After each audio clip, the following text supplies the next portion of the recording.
Tukirejea hapa Dar es Salaam, tunaambiwa shirika la umeme yani TANESCO limetangaza kuwa hali ya umeme inatarajia kurejea katika hali yake ya kawaida nchini kote Ijumaa wiki hii baada ya kukamilika kwa kazi ya ukarabati wa bomba la gesi katika kituo cha Ubungo uliosababisha umeme kupungua katika gridi ya taifa. Ifuatayo ni taarifa kamili.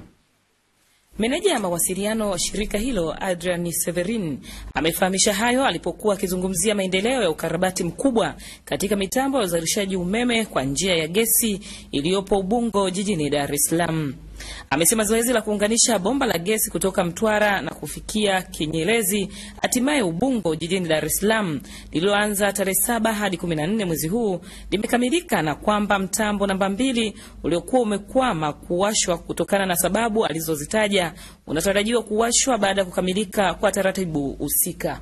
Baada ya kulisafisha hilo bomba na kuwasha huu mtambo kuanzia kesho mchana siku ya Ijumaa, tunaamini kwamba mtambo huu kama mnavyoona una mashine 3. Unawasha mashine moja baada ya nyingine.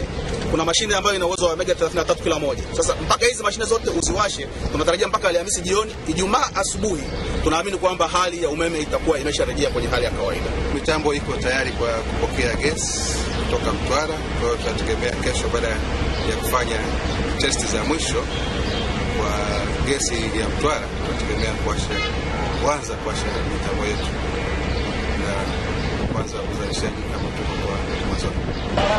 Mtambo namba 2 wa kuzalisha umeme kwa njia ya gesi katika eneo. Nikiripoti kutoka Ubungo jijini Dar es Salaam, naitwa Victoria Robert.